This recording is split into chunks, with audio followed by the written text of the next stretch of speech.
Madame, Monsieur, bonsoir, bienvenue. Voici les principaux titres qui seront développés dans ce 19-20. La crise à l'UMP après le scandale de l'affaire Big Malion. Jean-François Copé démissionne. Il annonce qu'il quittera la présidence de l'UMP le 15 juin. Alain Juppé, François Fillon et Jean-Pierre Raffarin vont diriger le parti collégialement jusqu'à un congrès extraordinaire prévu en octobre. François Hollande est à Bruxelles ce soir. Le chef de l'État participe à un sommet informel consacré aux suites à donner aux élections européennes. Il estime que c'est à toute l'Europe de répondre à la colère qui s'est exprimée par les votes extrêmes.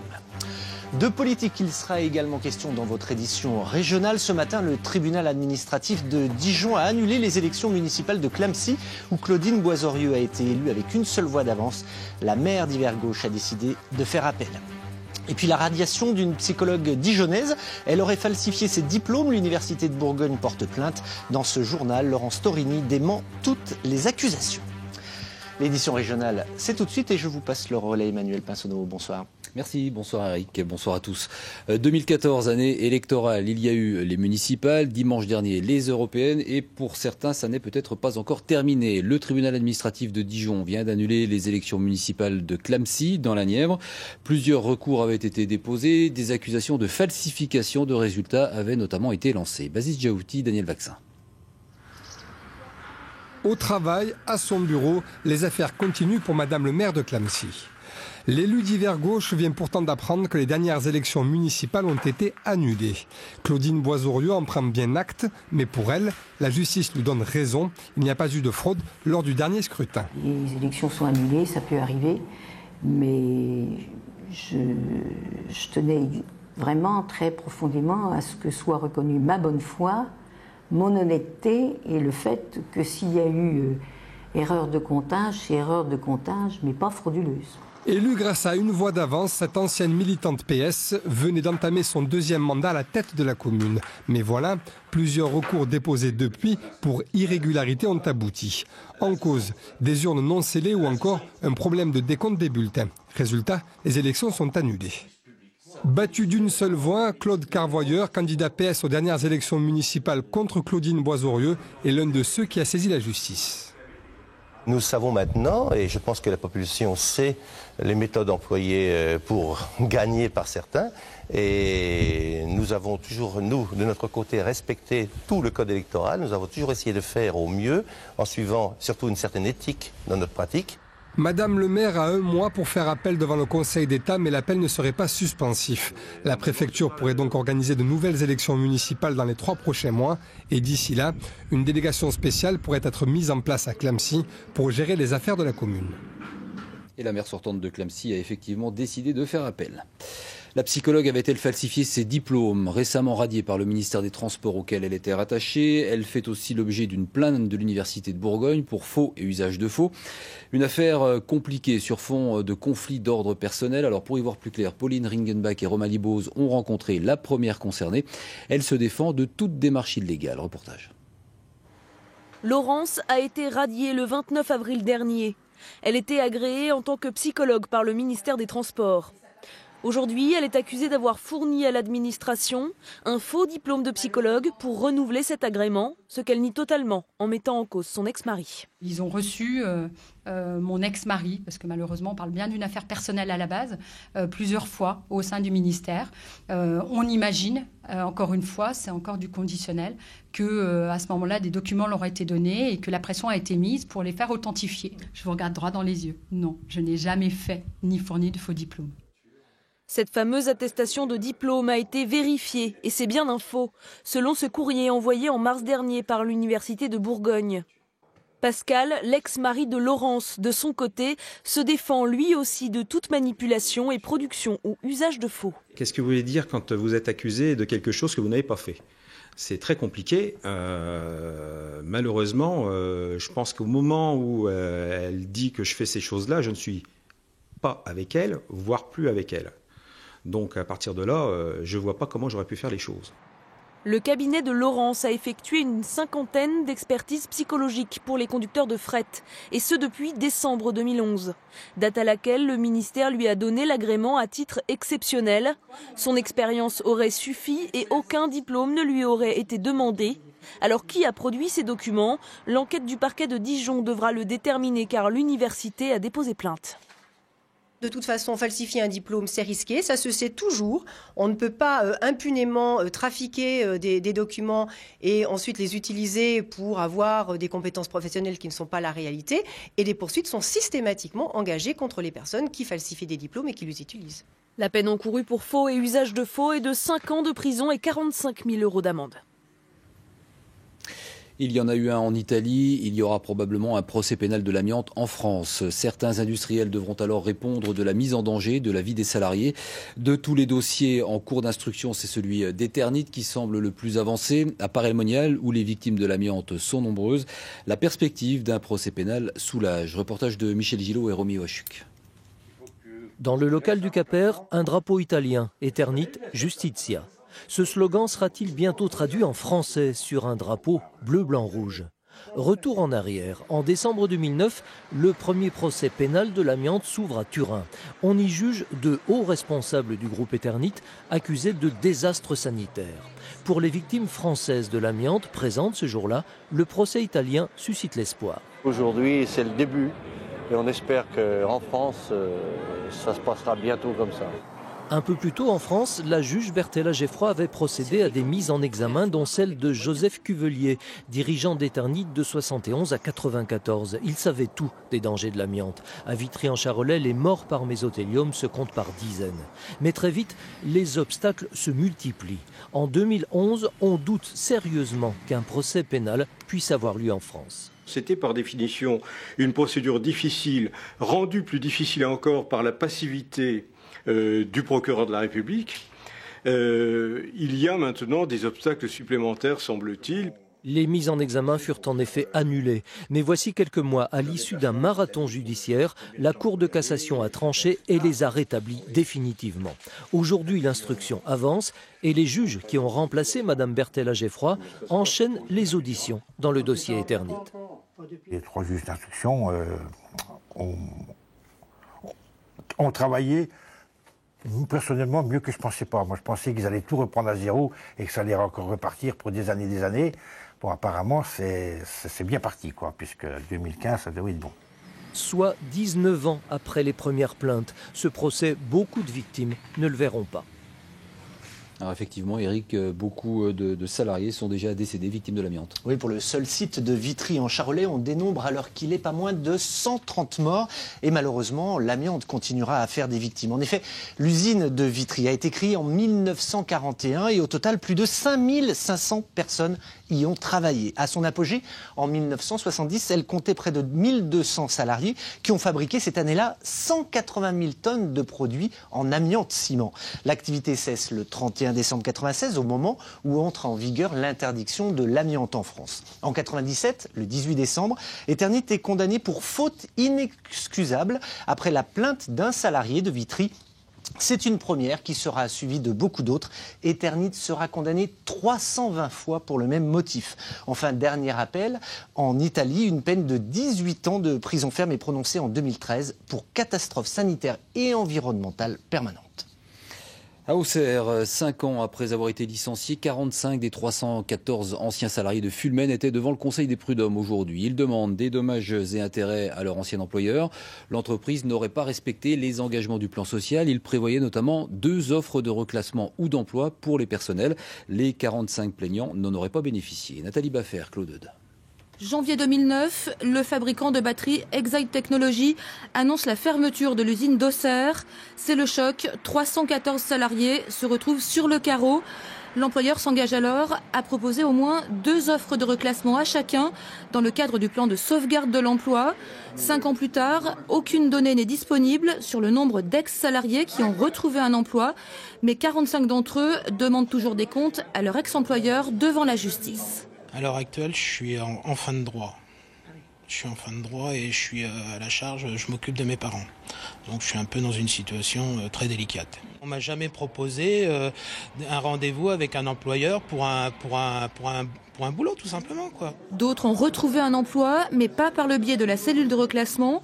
Ils demandent donc des dommages et intérêts, 18 mois de salaire pour non-respect du plan de sauvegarde de l'emploi. Le PSE n'a pas du tout été respecté. Il nous faisait faire des recherches sur le site donc, du Pôle emploi.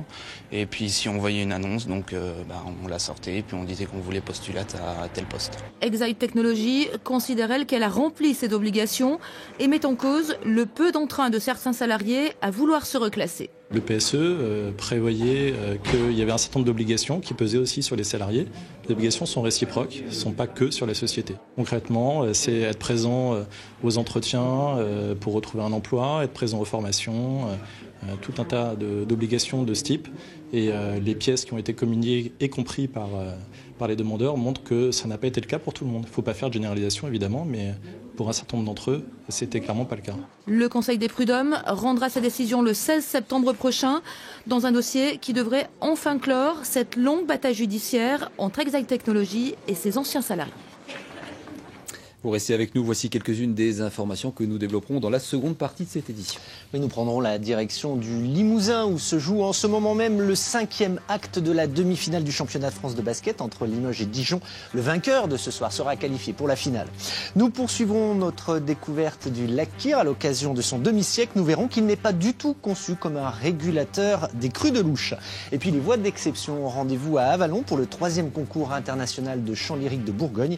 Une cinquantaine de chanteurs d'Europe, d'Asie et d'Amérique sont en compétition. C'était aujourd'hui le 71e anniversaire de la création du Conseil national de la résistance. Et c'est aujourd'hui qu'étaient remis les prix du concours national de la résistance et de la déportation. Les collégiens et lycéens de Côte-d'Or avaient été invités à réfléchir pendant 3 heures sur un thème lié à la résistance. On écoute tout de suite 2 lauréats du concours. J'ai expliqué l'implication qu'il y avait eu la résistance dans la libération du territoire. Et j'ai aussi dit que la résistance, c'était pas un milieu homogène et plutôt hétérogène avec plusieurs composants. La chose sur laquelle j'ai le plus insisté, c'est que pour moi, la résistance, ça a été le rôle primordial pendant la Seconde Guerre mondiale. C'est grâce à eux qu'on a pu arrêter cette guerre. C'est eux qui ont fait valoir les valeurs de la République et toutes les valeurs qu'on a en France aujourd'hui, aussi bien la liberté, l'égalité que la fraternité. C'est eux qui ont réussi à faire valoir ces valeurs tout au long de la Seconde Guerre mondiale. Basket, championnat de France de Pro A, Limoges 2, Dijon 2, puisque les playoffs se jouent en 3 matchs gagnants. Le calcul est simple, le vainqueur de la belle ce soir décrochera une place en finale. Limoges a l'avantage du terrain et c'est au bord de ce parquet que se trouve Théo Souman. Il y a beaucoup de monde, il y a beaucoup de bruit. Bonsoir Théo. Et bonsoir Emmanuel, bonsoir à tous. Effectivement, le match a commencé à 19h et ça commence mal pour Dijon qui est mené 12-4 par le CSP Limoges, forcé par une salle pleine avec 6000 supporters surexcités. Nakaraila qui vient d'éteindre cette ambiance en marquant son premier 3 points de la soirée, 12-7 pour Limoges dans ce premier quart-temps. En effet, l'enjeu est énorme puisque c'est le match décisif. Le vainqueur de ce match sera qualifié pour la finale du championnat de France et aura également son ticket pour l'Euroleague l'an prochain, la plus forte des coupes Europe. Mais Limoges vient de marquer à 3 points à son tour. Énorme ambiance, énorme équipe limougeaune pour ce début de match qui mène désormais 15-7. Emmanuel, reportage complet de nos éditions de Thomas. Merci Théo, bonne soirée. Nous retournons ce soir sur les plages du lac Kyr à Dijon. Gros plan sur son aménagement et sa gestion. En 50 ans, l'ouvrage n'a pas changé, mais ses eaux n'ont pas toujours été très calmes. Le lac a connu plusieurs crues et débordements.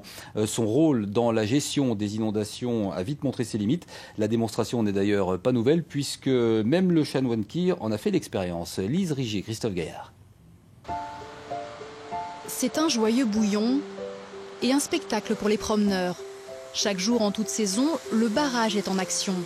Il sert à réguler la pression de l'eau et à maintenir les 37 hectares du lac au bon débit. Mais parfois, les éléments se montrent capricieux et conduisent à des catastrophes. Au printemps dernier, les précipitations sont exceptionnelles. L'Ouche déborde et inonde certains quartiers de Dijon. Le lac Kyr est alors accusé de tous les maux. On lui reproche de ne pas avoir stoppé la montée des eaux. Mais en fait, ce n'est pas du tout son rôle. Dans sa profondeur maximale, allez, 3,50 m, 3,8 m. C'est très peu pour un lac. En plus, on rajoute une tendance au comblement.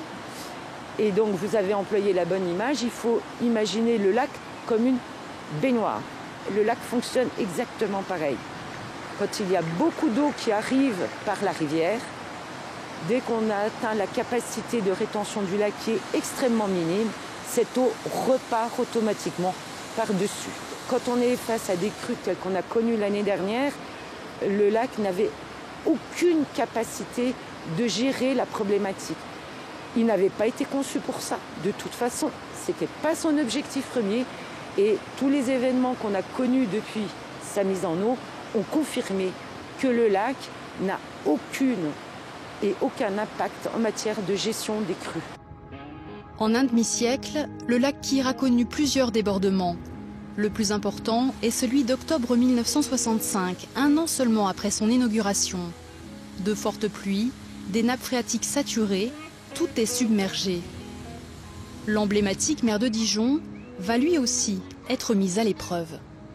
Le chanoine était venu voir les dégâts, sa voiture a été emportée et lui-même a bien failli être la victime de son propre lac.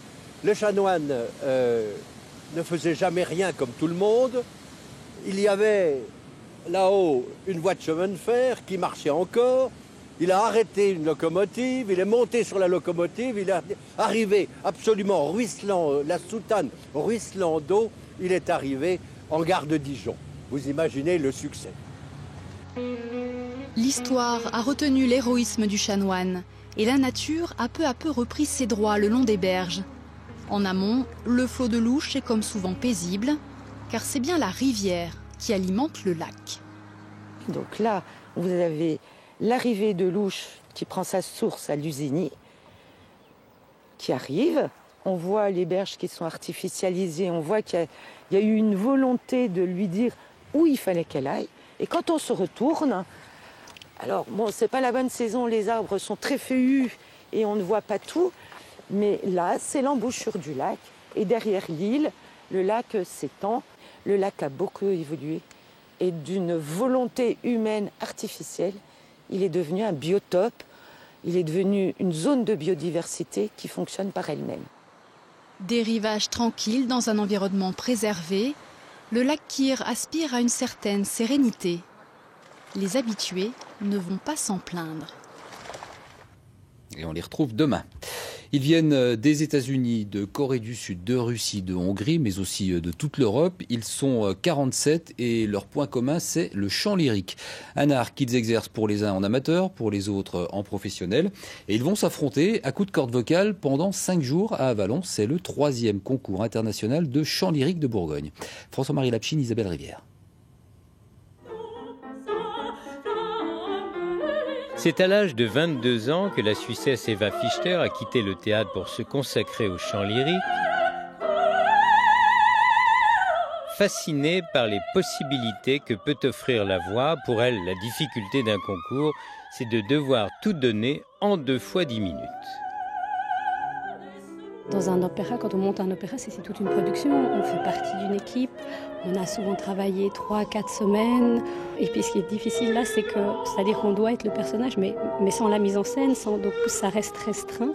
Et puis ça reste qu'on n'a pas tout le contexte. Donc il faut se l'imaginer. Aujourd'hui, à travers le monde, pour que l'art lyrique continue à remplir les salles, on garde un répertoire classique souvent interprété par des artistes venus d'Asie, bons chanteurs et moins chers sur le marché. Mais pour tous, le concours reste un tremplin. Le rôle du concours, c'est en premier lieu de tester en tant que chanteur ce que vous valez par rapport à l'ensemble. On se fait connaître. On ne dit pas qu'on démarre forcément, mais on peut faire des fois des petites choses. Il y a ça. Et puis en plus, c'est sur votre curriculum après. Voilà. Hein. Et donc, vous avancez comme ça, hein, comme un petit peu dans tous les métiers. À la tête du jury est pour la première fois une des grandes voix soprano françaises, Sylvie Valère. Je vais évidemment m'intéresser énormément à leur technique, bien sûr, mais aussi à leur expressivité, leur manière de dire les textes. Enfin, tout ce qui, selon moi, donne du relief à un artiste. Restent les éliminatoires, les demi-finales jeudi et vendredi avec entrée libre, la finale samedi à 19h30 sur la scène du marché couvert.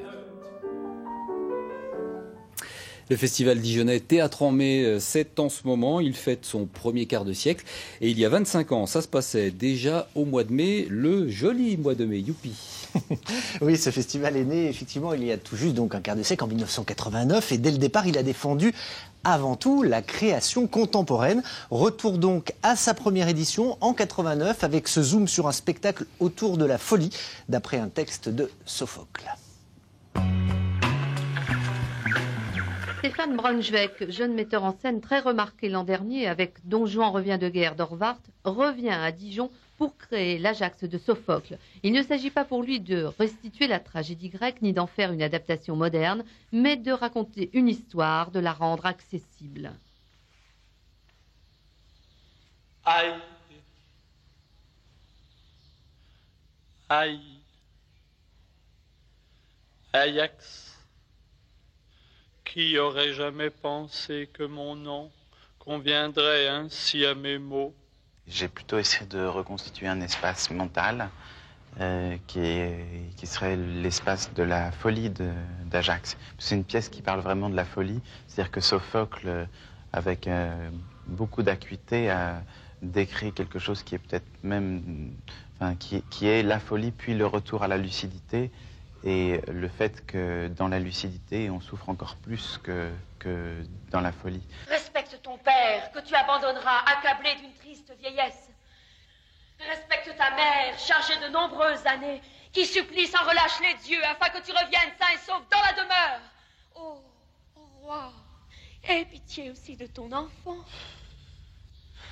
qui, privé des soins dus à son âge, et privé de toi, sera maltraité par des tuteurs injustes, tant tu ne laisseras de misère à lui et à moi si tu meurs. De la fusion des régions Bourgogne-Franche-Comté, on va en reparler. C'est à la page de demain sur notre agenda, Eric. Oui, la ministre de la décentralisation, Marie-Lise Lebranchu, vient à Dijon et à Besançon pour évoquer les prochaines étapes du rapprochement entre la Bourgogne et la Franche-Comté. Une table ronde est au programme, ainsi qu'un laboratoire, une visite de laboratoire plus exactement, soutenue par les deux régions. À 16h15, la ministre tiendra une conférence de presse à suivre en direct sur notre site internet bourgogne.france3.fr. Merci, bonne soirée. Si vous avez pris ce journal en cours, deux possibilités. Vous retrouvez l'essentiel de l'actualité régionale dans le Soir 3, ou bien vous vous connectez sur france3.fr, ou bien encore sur l'application France 3 Région pour y retrouver toutes nos éditions du jour en ligne. Le 19-20 continue. Je vous souhaite un très bon début de soirée à tous. Merci et à demain. Retrouvez toute votre actualité régionale sur l'application France 3 Région.